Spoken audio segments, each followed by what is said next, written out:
This is the Food and Justice Podcast with Brenda Sanders.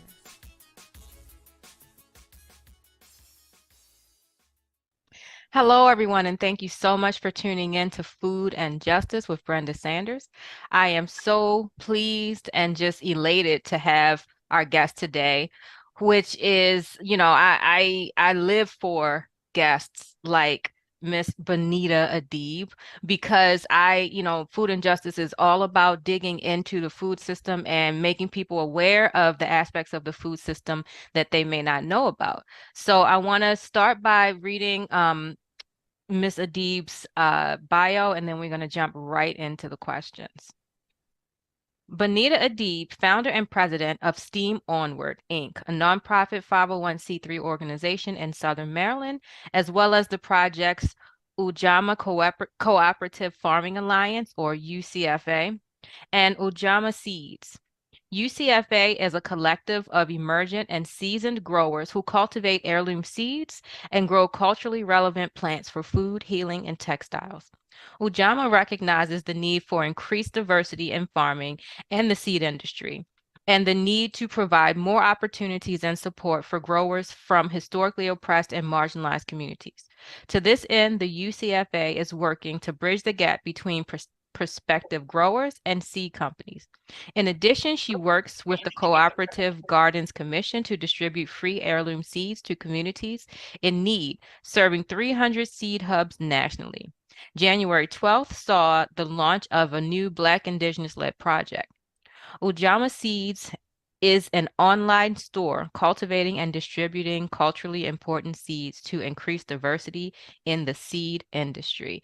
Thank you so much, Bonnetta Adeeb. Thank you for having me. All right, I'm so excited. I'm just going to jump into the questions, but I'm sure, that we'll just talk about any and everything, and that is perfectly fine because you have a lot of wisdom to share. So the word Ujamaa, how did this word come to be used as the name for your collective? Well, I'm going to try to truncate that story because in Southern Maryland, I grew up in California. My family's from the Carolinas.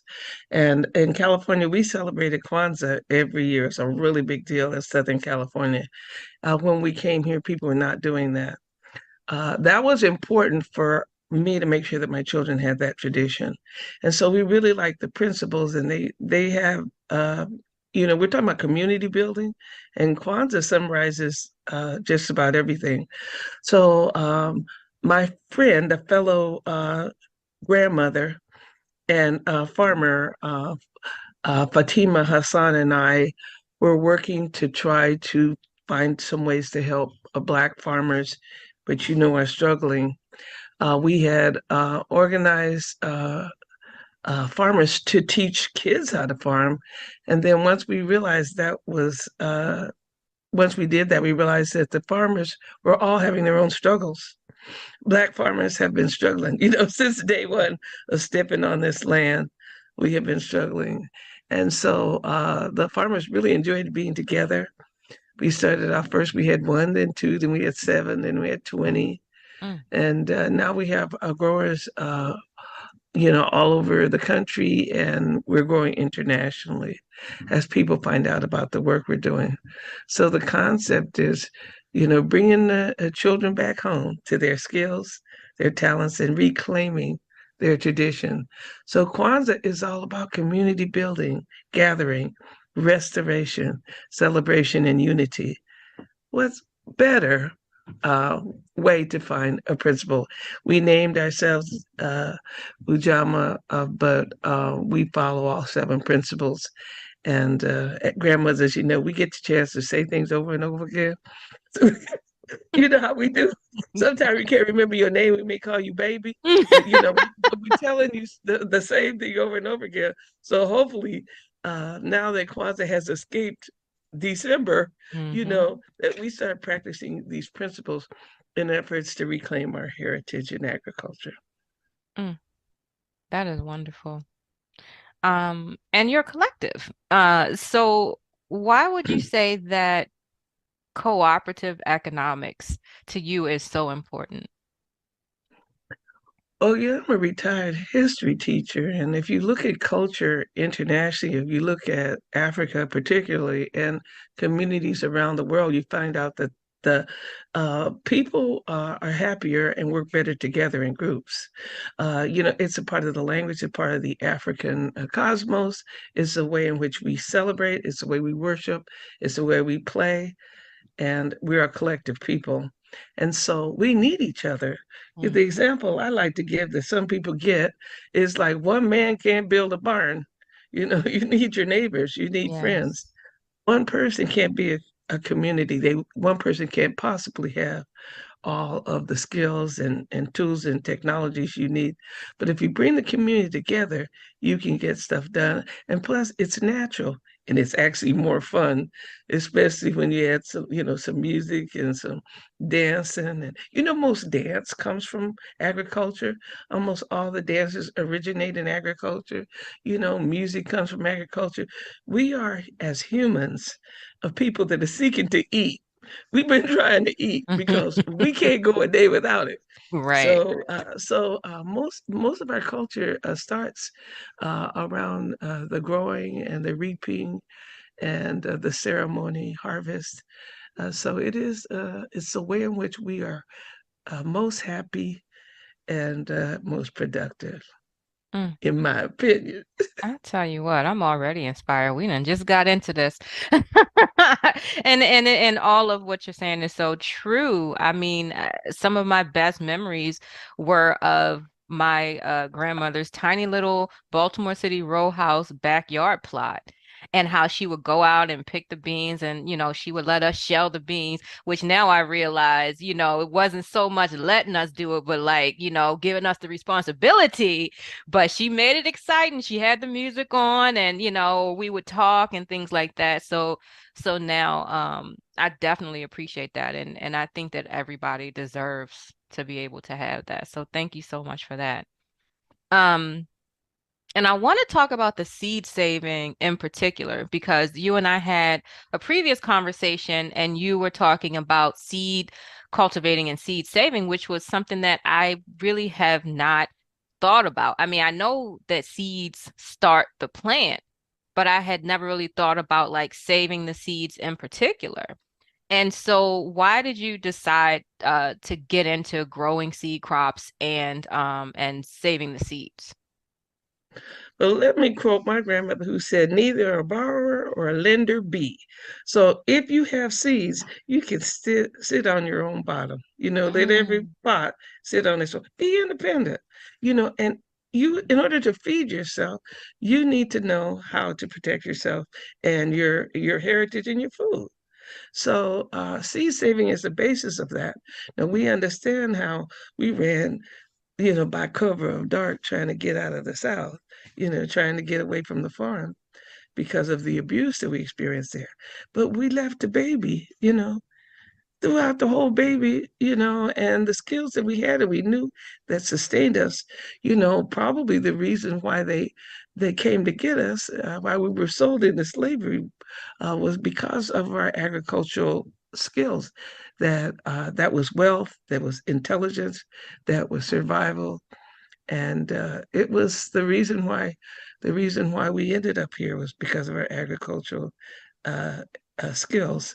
mm, So seed saving is something we have to get back to because somehow we associated that with all the hard times on the farm. And it's work, farm work is hard. I'm not going to try to say it's not. But gardening isn't so bad. My mother had a big old yard, and the whole yard was vegetables and fruit everywhere, mm, fruit trees. We ate greens every day when I was a child. It would be different kind of greens, And I think it's the reason why we were strong and healthy and why the old folks lived a long time, and it's because of the way we lived and the way we ate. So if we can get back to our self-reliance. That's what seeds are about, is self-reliance, being able to take care of ourselves and not have to every year go hunting for something that we could have just saved ourselves. yes, I specifically work within marginalized urban communities where the health has just deteriorated so far, and it only took one generation for it to deteriorate, but it's so quick. Like when you get back to eating foods fresh from the ground, I mean, the health just, it's so quick to The get that health fix, back. the Yes. fix is quick too. Yeah. And if we can reclaim this heritage and raise our children up to not be afraid of work, not to be afraid of soil or bugs or even snakes, Mm-hmm. whatever's out there in the garden, God put it out there, Mm. So just a comfort with the natural world. There's peace in that. Have you heard of this program called Park RX? I haven't.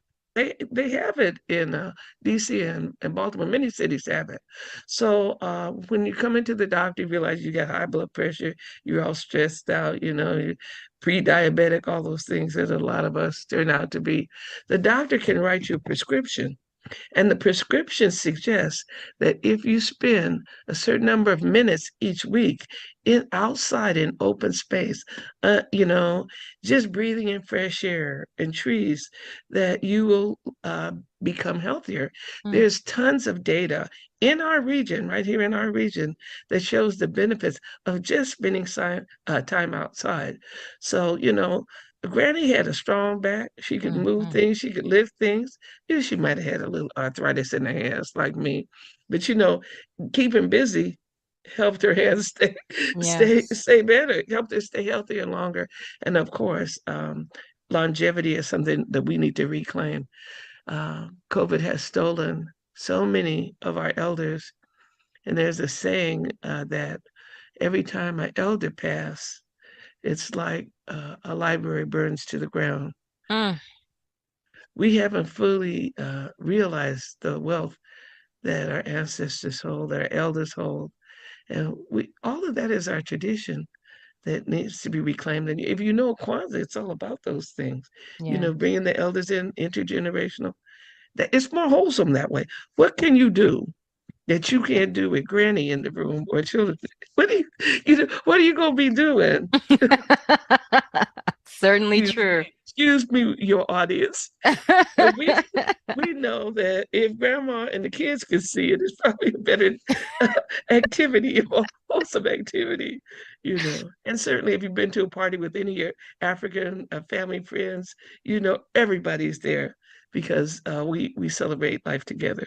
Food and Justice is made possible with support from Defund Big Meat, a grassroots effort to encourage strategic collaboration across all sectors of global justice. Find more information about Defund Big Meat at defundbigmeat.org. A Well-Fed World, an international hunger relief and food justice organization advancing plant-based foods and farming to create a nourished and climate-friendly future. Find out more about A Well-Fed World at awfw.org. Better Food Foundation, an organization that promotes dietary changes to build a healthy, equitable, humane, and environmentally sustainable food system. You can find out more about Better Food Foundation at betterfoodfoundation.org. And Farm Sanctuary, a farmed animal sanctuary working to fight the disastrous effects of animal agriculture on animals, the environment, social justice, and public health through rescue, education, and advocacy. Find out more about Farm Sanctuary at farmsanctuary.org. It's so sad that so many people in our community have lost that connection. And it's all about, you turn a certain age, get out there, find a life for yourself, and, and then your kids have to get out there. And it's just that connection has been lost. And I think we definitely need it back. Well, when people had gardens or farms, they needed all the farmhands. So your grandmother needed you to pick those. Yeah. Yeah. You had a place in the family. There was a role for everybody, and grandma knew when to plant, but maybe you knew you had the strong hands, because I'll tell you, unpacking seeds, and I had to go buy myself a glove Mm. from a copper tone glove because the arthritis in my hands, it gives an ache. But a child, still has that ability to do it. I could teach you how to do it. And as a family, we build it together. Whatever we build, we do it together. That allows me to tell you all the stories and all the fables. And in my case, it was all the hymns, because my whole family tradition is built into the hymnal. Okay. It's all about the hymns. That's what I was raised with, with the stories of the triumph, the stories, the songs of victory and strength and uh, perseverance. Mm. All those were the stories that I was taught through hymns, through working. All that work that took place in the kitchen. Baking bread, canning. That's Mm-hmm. where culture is passed from one generation to the other. And knowledge of what them youngins are up to is passed in the kitchen too. Because sometimes they tell granny and auntie stuff they don't tell mom and dad. You know Mm-hmm. what I'm saying? That's certainly true. That is certainly true. It was true of me. I'll tell you that. Uh-oh. You had your one auntie that you told everything to, Of right? course. I mean, she got it. She could relate. I mean, Yeah. So, wow, this is amazing. You're bringing back so many wonderful memories. That's You what really are. Ujamaa is about, though, Mm, reclaiming our heritage, and seeds is a tool mm, that we do it. But while we're working and planting and packing and growing, we're spreading the good news of how beautiful it is to be Black, to be African American, to be of African descent. mm, They say that a study was done, and they asked uh, these people, how much would you take to become white? So if you could sell your Blackness, and then you could be white, and you could have equal rights. But Black folks were not willing to trade, but no amount of money was worth giving up. mm. What it was to be Black. And so these things, as we reclaim this, people are going to feel a lot better about themselves. The suicide rate, the murder rate, our children shooting themselves every weekend. Mm. We can do better, girlfriend. Yeah. We can do better. And people laugh at me. I mean, I was born and raised in the projects, and so now that I've been in, natural environments and forests and parks and stuff, people laugh at me when I say I need to get back to the trees. And, I need to be in nature. I need to be in trees. And they just laugh as if I'm telling a joke. And And they I'm need you too. They need you. You think? Well, that's a Yeah. nice thought. That is a very nice Because thought. we're all family. Yeah. And of course, as a part of the African cosmos, we recognize the spirits that were in living things and Mm, in the earth, and there was respect there. So if you recognize that tree as a living thing and that it has a spirit and it has, an existence, you're going to be a little bit more respectful of that, mhm. especially because, if you mess up, that tree will fall down on you and you don't have a chance. So, getting it, being respectful of nature. But the thing that gets me excited is about the Mm, bounty that is in the woods and the forest. One of our growers does a workshop called "Your Lawn is your salad." Your lawn is your salad, and he oh teaches my. people how to go through just their front lawn. Okay. Oh And wow. then he takes them on into the food forest and foraging. That all of that is part of our reclaimed heritage. There's two of our growers are writers, and they have written these children's books. And Fern is a little boy who forages. They had two grandparents. One was African American, one was Native American, and so they were taught foraging from their Native American side and farming from their African American side. Mm, So they talk about identifying things, being comfortable, feeling safe in the woods. And if you're in Baltimore, I'm sure you're more comfortable under a tree than you are out there on the pavement. Yes, on that hot concrete. absolutely. It's cooler, Absolutely. that's how I taught kids how to love the forest. What you do is you take them out of some concrete, let them hang out there in the parking lot. Then Mm-hmm. you take them into the woods and it's 15 degrees cooler. It's like they don't want to go back. You got to be sneaky, girl. I You tell got to you be, what, and I know it works too. I gotta mean, be it sneaky. took a long time. I grew up in nothing but concrete, and the first time I went into an actual like forest, it was like magic. It was magical. So I still remember that to this day. And So, Maryland is a beautifully green state. We're surrounded by beautiful places. One of the things that hurt my feelings was, I first started doing this work as environmental justice. mm, Environmental justice, we were looking at two things. One was protecting our beautiful waterways. We live in the richest estuary, the largest estuary in the world, the Chesapeake Bay. mm, And we're surrounded by farmland and all this, but yet people are hungry mm. and food insecure. That So here's what we found out though. We found out I was working with you've got to interview this guy. He's the best thing since sliced bread. His name is Fred Tutman.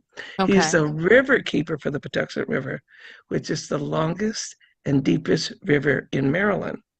This guy is awesome. Okay. He's the only Black river keeper in the United States, and Mm. it's his job to protect the welfare of that river. And you can look up Maryland River Keepers. There's others. And Fred has been working to teach more people this. He's a litigator. Oh. He's got more than $600 million in settlements against people who tried to mess with his river, which is Mm. really cool. Oh, Mm. don't mess with the Patuxent. Longest, deepest river in Maryland, and the cleanest river in Maryland. Mm. But anyway, I've learned, all this stuff from hanging out with these environmentalists. But what I realized is that the waters are fed by the land. We that the nutrients that are in the rivers are part of runoff. So, we think of Mm. runoff as being only negative, but the fish and the sea life is dependent also on soil and nutrients that come from the land. There's this amazing interdependency that we have to have. If you live in the Chesapeake Bay, you should visit the waterways. But I found out that most people didn't know that river existed. Oh, And they wow. pass it on 95, they cross over it. Yeah. Whenever you drive from DC to Baltimore, and people did not even know, they didn't know about the resources. So I found that Black people were not visiting their resources. They didn't know they existed, which meant that we're in a sense almost still in a cage, we're in a ghetto. A ghetto was a forced place where people were put basically to rot, to die. Mm-hmm. And we have to liberate ourselves, and one of the ways to liberate ourselves is to plant trees wherever we are. And my suggestion is to plant fruit trees, nuts, Mm. and berries. And that way you Okay. don't have to go all the way to the grocery store to get yourself some walnuts or pecans or some golden berries or blueberries. You Mm. know, cranberries are native to this region. I did not. I did not know Uh, that at all. Girl, yeah, there's a lot of yummy stuff in the woods. Persimmons and pawpaw, Mm. you Pawpaw know, was the most delicious fruit I have ever had. I mean, aronia, oh, mushrooms, huh. the wealth, all of this. So the work that Ujamaa does is more, it starts with seeds, but it ends with our community. Mm. It's people. It's people work. It's very important that once we do learn something, that we don't just, like in the Bible said, the gifts were given one, put it underneath the bushel, didn't Mm-hmm. use it. What Yeah. we have to do is to make sure that what we learn is made available to 7 generations in the future.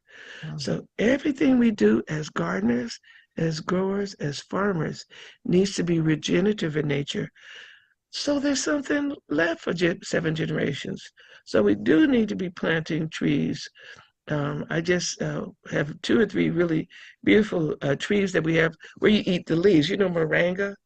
Do you know Yes, what moringa? I Do you know that do. the leaves are eaten as greens and cooked just like collard greens? What? Yeah, yeah. of course, neem, the same way as people have heard of neem. But there's so many things. Baobab, everything on the baobab tree is edible. All the cherries, do you know all the berries, leaves are medicinal? So you have the fruit. But I think the biggest thing that I think is so interesting is the fact that these African foods that came with us, you know what they are? The foods that came from Africa? I don't. Oh, so let me tell So you. there's a lot of Okay. them, right? Well, they're basic categories. So did you know that all peas, all those peas, those African peas, they call them southern peas, cow peas, field peas. Yeah, yeah. Those are actually African peas. You know, they never want to give us credit for anything, you know. And did you know that all sorghum comes from Africa? I didn't. And I sorghum is a very important grain, particularly for people with glucose intolerance. And did you mm-hmm. know okra is African crop? That I did know. That is Oh. the probably the only one that I didn't know. But did you know that watermelon is an African crop? Oh, huh. Makes sense for why they make fun of you when you eat it, right? Uh-huh. Anything to denigrate, you know? And then there's gourds. And let me tell you about these gourds. You know about the drum gourds and all those I African instruments they made do, from them? yes. Do you know those things travel the world 10,000 years ago? You know, they float. So the gourds Oh. traveled around the world before humans could ever travel. Huh. African gourds were traveling by sea around the world. So that's what we're trying to do, girl, is reclaim it, Yeah. name it, and rice is another one. Do you know about black rice? I have seen and eaten black rice. Okay, so I'm talking about La Marima, Huh. African varieties of rice. Okay. That's what that Carolina Gold is. You know, that's African rice. Of Mm. course, that again, that was something that was kidnapped from us. Mm-hmm. Glamorinum. So we are growing it. Hopefully we'll have enough in the future so that every grower can have some in their backyard. They can grow their own rice. That's nutrient dense but low in carbs. Isn't That that is something? it really is.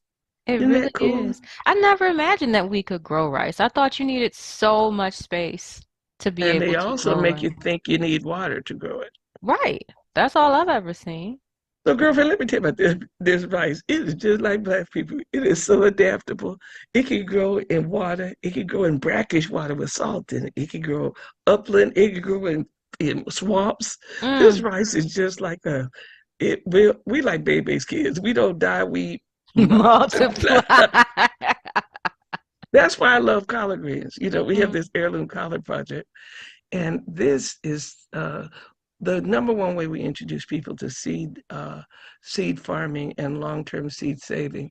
Okra is very easy. You can grow okra, and as soon as the okra gets ready, you know, more than 2 or 3 inches, it's going to immediately get hard on the vine. So when it gets hard, if you pluck that hard thing, your seeds are ready to go. You Oh, get good seeds from okra. It's okay. very productive. Once it's no longer edible, no longer tender, it gets hard. It'll make a little instrument. You take that okra and you shake it around. You got to shake Mm. it right. Okay. Mm-hmm. You know, Mm-hmm. even okra tried to party. Anyway, but let me tell you the story of collard greens. So collard greens, uh, we know that many of the things we eat, like black eyed peas, iron and clay, and the lima beans, and all of those things came with us. Gandules, pigeon peas came with us on slave ships. They came in people's hair and in their pockets, and little mama put them in their sewed them in their hems of their garments and put them in little pouches around their necks. So those peas came with us from Africa because the slavers knew that they had to have something that people could recognize that they would eat. And that is a nutrient dense food that is macho. Listen, those African peas can Mm. take a lot. Black eyed peas, they produce so much and they're very resilient. And I'll tell you a little bit of story. Ask me later if we have any time about tell you the story about iron and clay. That's an important pea that came with us with Africa. Here's what I found out. So, I visit farms all over the country, And I was up in Massachusetts, up in Lancaster, visiting the World Farmers. So these guys is Hmong and different African communities are farming African crops in Massachusetts outside of Boston. Wow. It's like, how'd that work? Wow. Does What that they're work? doing. How can they grow African crops in Massachusetts? So, it was so interesting. So I went out to visit them. It's miraculous the work that these people are doing. They all have to write business plans. They have 380 that are growing in this community. And they have to find their own markets for their own produce, and they do. And they are earning a money. They're living off their Wow. produce. So my question was, what seeds did they have? And they were showing me the various plants they have, some of which we have in our catalog, and others that we would like to make available to our African American communities and others who want to eat yummy food too. But here's what they said. They said, what we can't understand is why African Americans throw away the primary crop and save the little tiny, tiny thing. I said, Mm. what you mean? They said, well, in Africa, we eat the pumpkin leaf, the melon leaf. We eat all the leaves from we eat leaves from okra. We eat leaves from sweet potatoes. All Mm. of these have delicious, wonderful greens. But y'all throw away the primary crop, which is the greens, and just eat the little tiny bits. Oh my It goodness. was so funny. And I Yeah. just said, thank you, Lord. Because we don't Because here I know. am on this journey, Yeah. meeting my sisters and brothers from the continent that are turning me on. Everywhere I go, I tell them, don't throw away the primary crop. I said, well, how do you cook them? It's like any other green. It's Mm. just Mm. greens. Mm-hmm. So now, in more and more markets throughout the United States, you're beginning to see sweet potato greens, pea greens, and we will be with our growers. Our growers will be offering those in farmers markets because Mm. people don't know to eat them. Yeah. They don't know. Like we people don't know that okra leaves are edible, and some of them are more delicious than others. Hmm. We have one called the motherland okra. Have you heard of the motherland okra? I haven't. Oh my goodness, girl, this okra is off the chain. It grows like a tree. You will not Oh, think that this is. If you just Google motherland okra, you'll see it. okay. So this brother by the name of John Jackson. His mother is Liberian. He's farming down in Georgia, and he found these seeds. And it looks like regular okra. It's a little fat, stubby okra. It's not a real Mm. long one, but the plant is giant, and the leaves are edible. Oh Mm. my God! So a friend of ours made us some okra leaf Mm. soup. That was a recipe he got from um, Samuelson, what's the brother's name? The Ethiopian brother in New York that's got the red rooster restaurant. Mm. Marcus Samuelson. Okay. So it was one of his recipes. That's the okra leaf soup. It was so delicious. You put coconut milk in there. You cook it down Mm. with the onions and peppers. It was like, oh Lord! And then we even had some okra ice cream.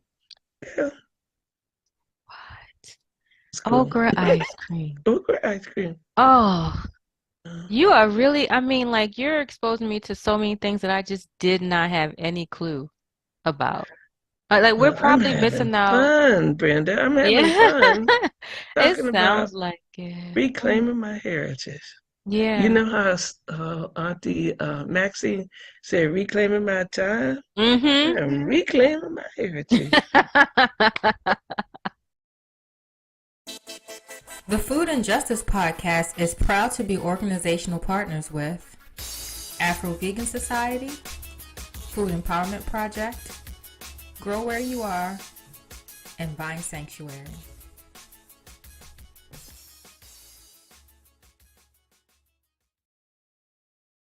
So there's people who are out there, but it might be your grandmother who doesn't talk a lot.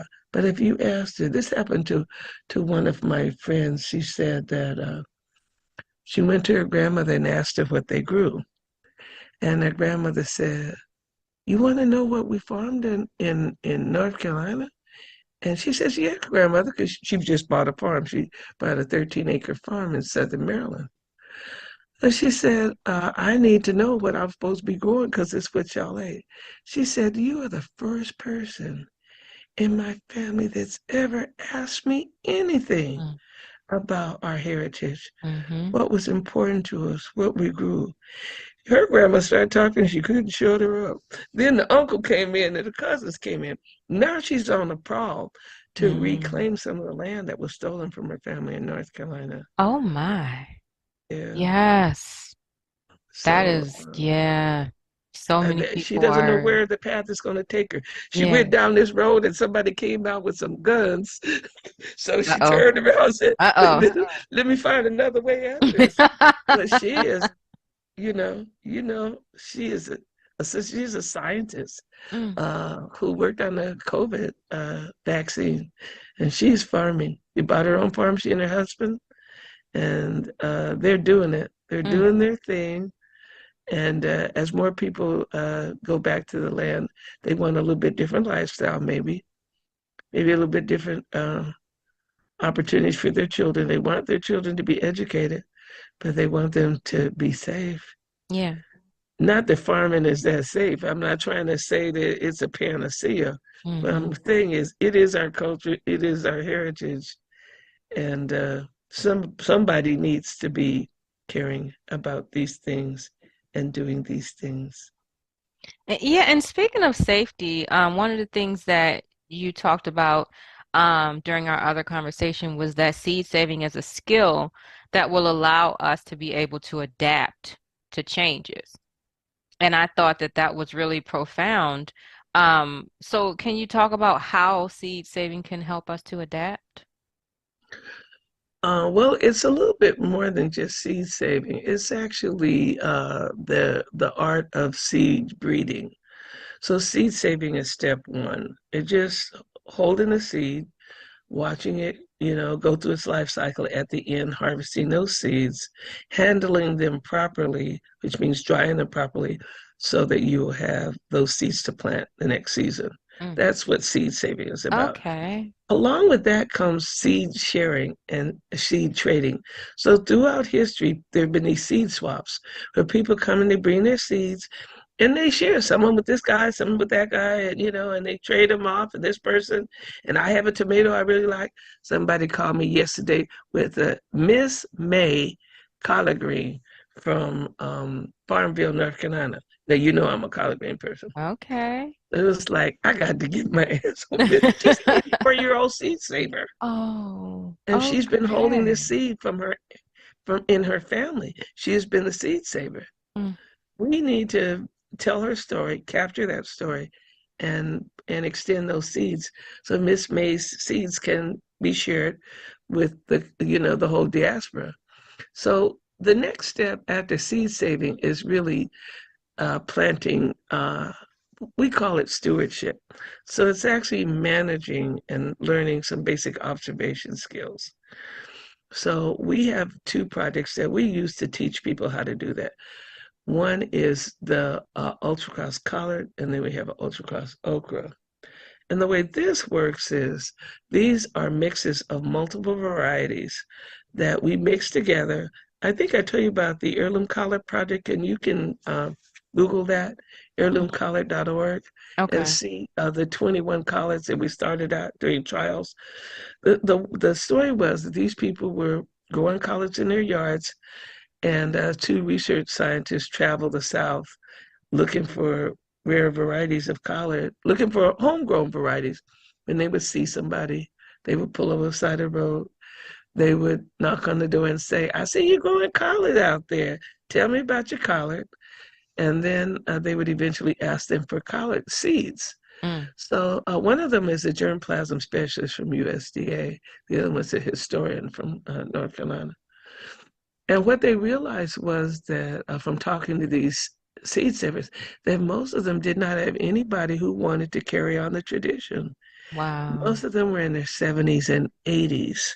And so they were gladly willing to give these seeds to Mark and Ed so that they could preserve these seeds for future generations, which they did. They were sitting in a really nice vault in USDA, like a Okay. seed vault. When my sister Ira Wallace from Southern Exposure heard about it and heard that there was an interest in growing these out to preserve them, because if you don't grow seeds out, you'll lose them. They are not as vital over time. You have to periodically grow them out or keep them, in the freezer. But these are collard greens. They need to Right. be eaten, right? So Ira was working with Monticello, and they decided to do a collard week. And all of this is on the Heirloom Collard Project. And they grew out 21 varieties of collards, and just to show people all the biodiversity was in these collard greens. So when you go look at it, you'll see it is exquisite. They are beautiful. They grew them all out in the field just to teach people, to get people interested in preserving these unique varieties. Girl, that project didn't stay just there. It went crazy. What Mm. happened was that these sisters, these AKA sisters from Winston-Salem, heard about the project, and they said, well, are any of those seed savers African American? If so, we want to take some of those seeds, because they just had a little small number of seeds that they had, and do what's called an extension. So we would be responsible for growing them out. So there'd be enough seeds for everybody, right? So these sisters, some of them had never gardened before. They're working with a local master gardener, and they grew out William Moore. That's what we call that seed. It was William Moore. Oh. Was a variety of seeds. And so that started this whole idea of using college as a community learning, a community science activity, where we would teach the skills of stewarding these varieties. So you can do the same thing with the okra. We have 85 mothers. We have actually 200 varieties of okra in the collection, and growing, because people, once they find out you're into this, they send you seeds from everywhere. So and what you can do is you can learn to observe them as they grow. So all the varieties, they have different color flowers. Some are tall, some are short, some grow real wide, and they're all different colors. So when you look at them, you'll see you have the white cabbage collard, and then you have a yellow cabbage collard. You have one that curls. You have a whole bunch of collards that are really dark, like blue and purple, like that. Then you have a whole bunch of collards that are shiny.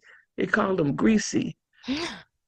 All these different collard greens. So what happened was, when you grow out enough plants, you need about 100 minimum to see the full array of what they can produce. Then you begin to see the biodiversity, because what you normally do is you want to protect that seed to make sure that there's nothing else. So you keep it in its state, you isolate it.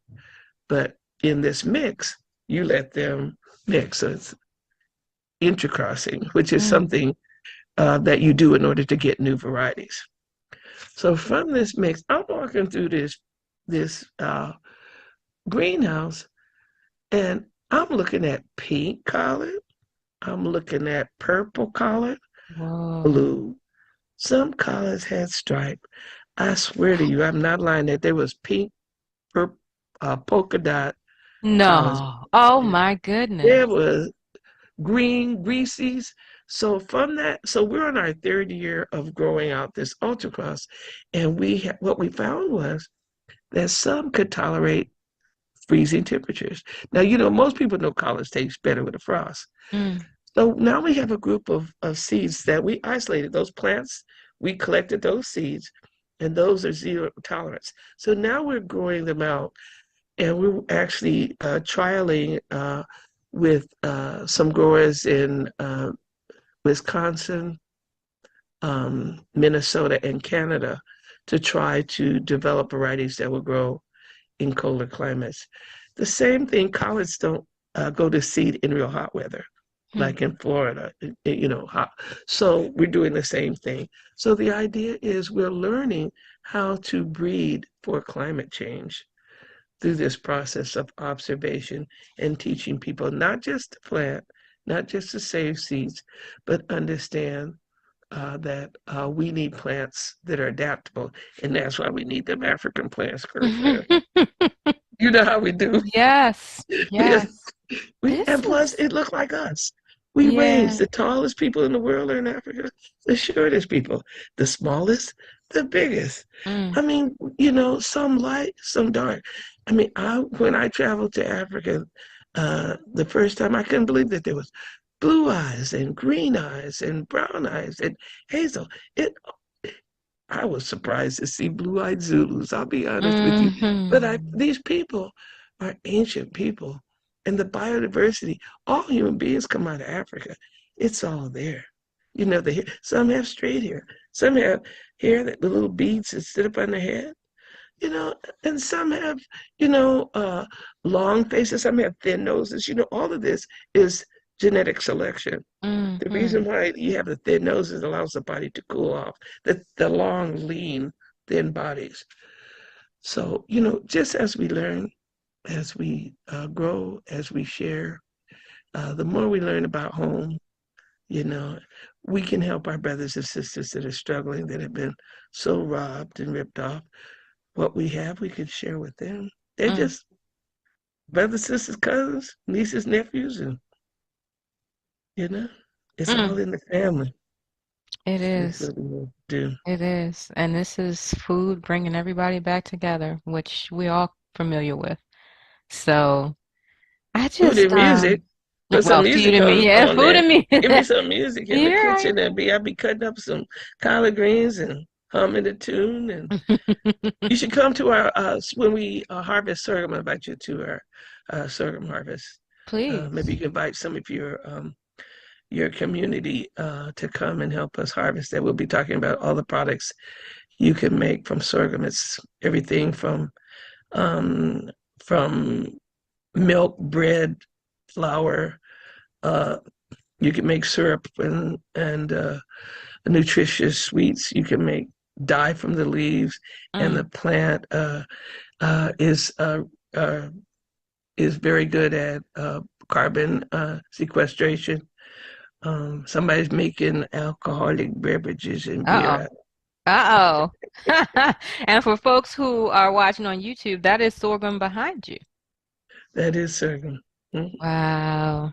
Okay. So there are those who are trying to put all over the globe, who are trying to put legislation in place to stop us from being able to save our seeds. Who are these folks and why are they doing this?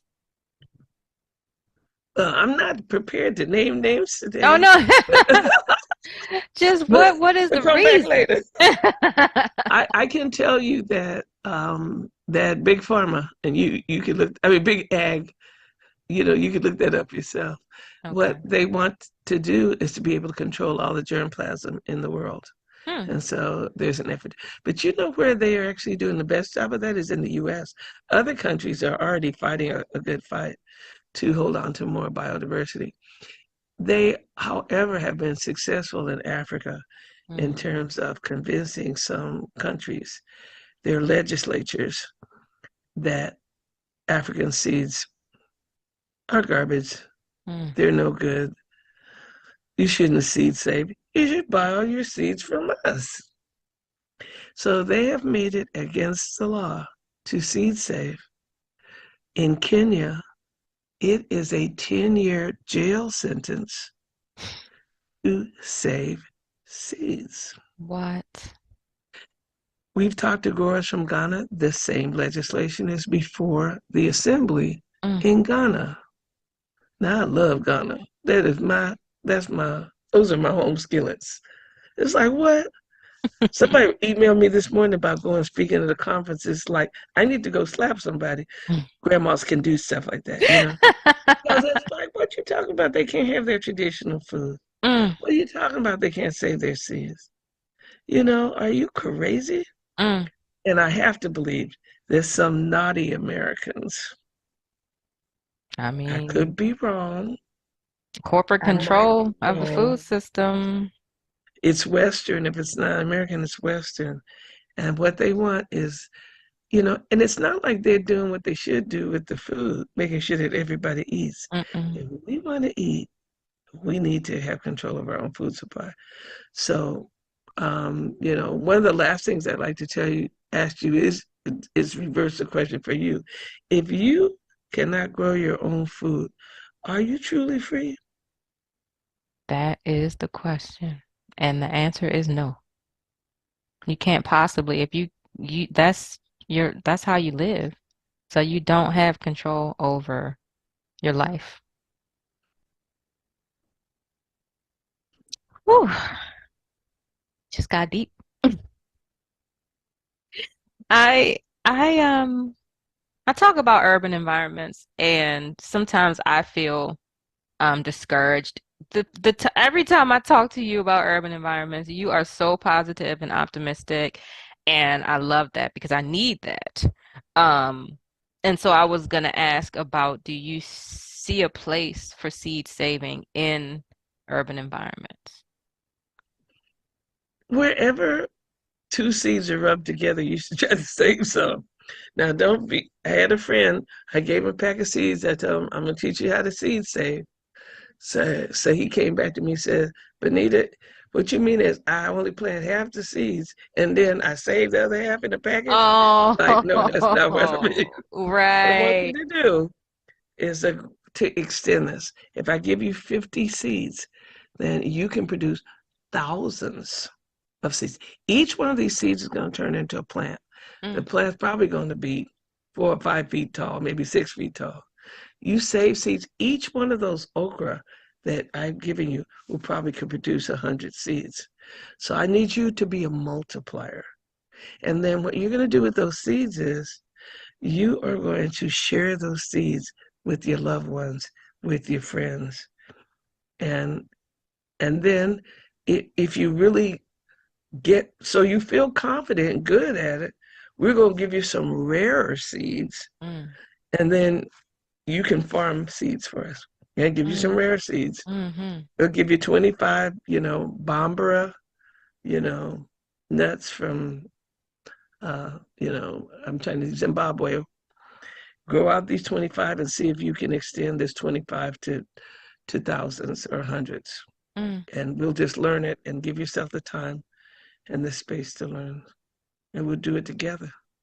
And then mm. if you make enough, then I'll sell them for you Uh-oh. in Ujamaa, and we'll pay you, a commission if you can produce good quality seeds using these strategies that were protected.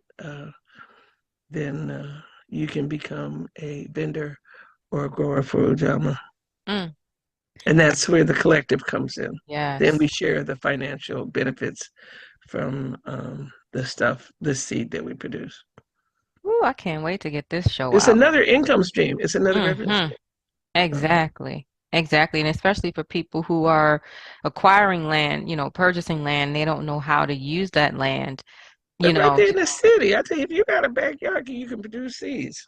Yeah. You gotta get some of those beautiful seeds. It's the Pippin collection is called Roughwood. They have seeds that this artist collected. He collected 4,000 seeds. His brother in World War I, and that's a collection that come from Baltimore and Philly. Mm, So you should be growing something from Baltimore, yeah. I saving those varieties. I'm excited.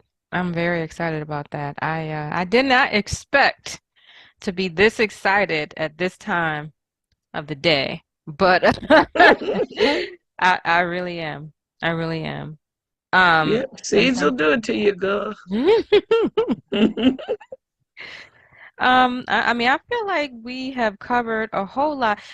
So you've traveled around the country and you've even done presentations to people globally um about, teaching about what you're doing, the growing the seed crops, the saving the seeds. But you specifically mentioned that teaching children and even teaching prisoners was particularly satisfying work. So why is that? Because that's the word that the ancestors that God has put on my heart to reclaim our heritage and make sure that it's there for the future. So I think I tell you about this brother whose grandmother was Ethiopian. He's convicted of murder in prison for 25 years. He's getting out. And, you know, and I must tell you that in the past, I would have been very sad about his story. But all I could think about was all the beautiful Ethiopian varieties that we had in our catalog. And I could make sure that I could get these brothers some seeds he could grow in honor of his wonderful, devoted Ethiopian grandmother.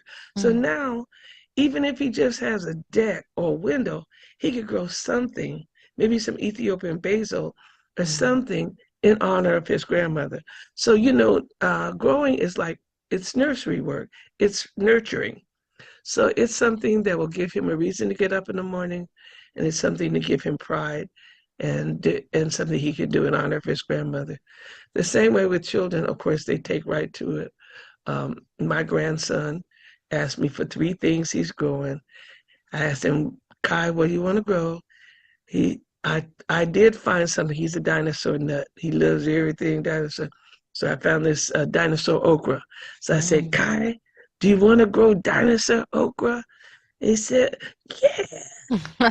Oh, wow. And I said, what else do you want to grow? He says he wanted to grow cucumbers, tomatoes, and carrots. His mother said, he don't even eat cucumbers. Here's what we know. Children will eat what they grow.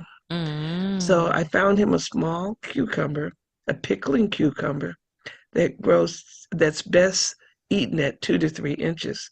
And he says he's going to give them, and tomatoes, to all the kids in his preschool class. Oh yes. my gosh. Oh, that's that's how we do it, wonderful. girlfriend. It is. And one of our growers in DC has a Montessori school, and she's teaching farming, not gardening, farming to her preschoolers in her Montessori school in DC. That's Girl, don't you know that amazing. makes me happy? Oh, And the I'm parents are sure. jealous because the kids know how to farm, but they don't. Oh my goodness. But that's It's how we gotta do it. revolutionary. Yeah, It's sometimes just, it skips a some generation. people think you got to burn things down, but maybe you could grow things up. Maybe it's a whole another way to be revolutionary. And it's Yeah, constructive instead of destructive. that's important. That's a really important point. Thank you for making that point, because people talk a lot about burn it all to the ground, but maybe there's a different way. Now wait a minute. Now if you take that sorghum behind me, once you use it, you make your grain, you make your milk from it, you make your beer, you can make alcohol from it. You take the leaves and you turn that into dye for your fiber. You could actually use it as a delicious flavoring and coloring for your rice. Once you've done all that stuff with it, then you burn it. And from the ash, you get a glaze for pottery. Yeah, girlfriend. What? Yes, ma'am. That plant is something else. I've You can never make heard of. fiber from it. You can make fabric from it. Fiber, yes. Okay, Yeah. so it's good for everything, basically. It's good for every category. When We I got the get when I food. get through talking about sorghum, y'all be tired of me. No, this is But I'm gonna important. let you taste it, and then you'll be on the bandwagon. Yeah, It I is can't wait. delicious. I Okay. can't wait. Yeah. Candy. One of our growers made delicious caramel candy from it. Ooh, And it does have a sweetness to it. it's sweet. Yeah, yeah. It can't compete with cane sugar because it doesn't crystallize. Okay. So it was originally hoped to be a sugar product. They went to beets and sugarcane because it crystallizes. It Okay. does not. It Got stays it. in a syrup form. Huh, And it's delicious. I It's bet. yummy. And it used to be something that folks in North Carolina had. Ask your grandmother. Folks in Yeah. North Carolina used it for breakfast. My grandfather always had it in the house. Huh. But we lost it. Another loss They call it the Lost Crops of Africa. Mm, It's one. There's a whole series of books on that. yeah. It's not lost no more, girl. We found it. Been found. We found you out. Mhm. You've been hiding all that. Yeah, we just found you. We found Okay, it. you got me Well, acting like a high school teacher. well, So no, this is silly me. great. This is one of the more fun, energetic interviews that I've ever done. So I appreciate this. I really, really do. Um, Well, grannies aim to please. you you mentioned that the environmental activist Wangari Bye. Maathai was one of the inspirations to start you with doing environmental work originally. Why is that? Like, how did that happen? Listen, if you ever hear anything about this woman and you see what she was able to accomplish, she's a Kenyan woman living in, a rural community, a farming community, and going to school. So hard for girls in many places in the world. And somebody came along, and her mother actually earned a living off of fruit crops that she got. And somebody came along, I won't say where they came from, probably somewhere north, Mm, and talked the Kenyan government into tearing down all the trees that these farmers were growing, and they lost their livelihood. mm, They lost their livelihood, and the erosion. They had flooding, and they lost the land because once the trees were gone, there was nothing to hold upon. So she started this journey, and over the course of her life, she became an activist. She became, a women's rights activist. She studied. She graduated, from University, came to the United States, got a PhD, joined Parliament, and was beaten by the government and suffered unknown toll. But in the meantime, she started the Greenbelt movement, which you can just Google. There's more books written about this woman than anybody I know. mm, And she planted trees, and she died an early death. But we're planting trees, following her footsteps. mm, First environmentalist to win the Nobel Peace Prize, first sub-Saharan African woman. mm, mm. If you can say Judge Washington Carver, you gotta say Dr. Wangari Maathai. Yeah. They're my ancestors on whose shoulders I proudly stand. Mm. Thank you for that. So obviously your work, we're going to post about you. We're going to post about your work. There's so much work that you have I been need some engaging help. Come in. and help me clean some seeds. Yeah, like I want people to know how to connect, how to get to these workshops, both virtual and the stuff in person. Like how do people Most people follow us on Instagram and Facebook. That's how you can find out what's latest with us. Okay. If you can support our work by buying seeds, we will have online workshops, and you can participate and learn through those. And You can communicate with us if you have a community group. We work with community-based organizations mostly. That's why if you can hook me up with Reverend Heber Brown, that we work mostly with collectives. We have many collectives that we're working with because Okay. that's how we operate in a collective manner.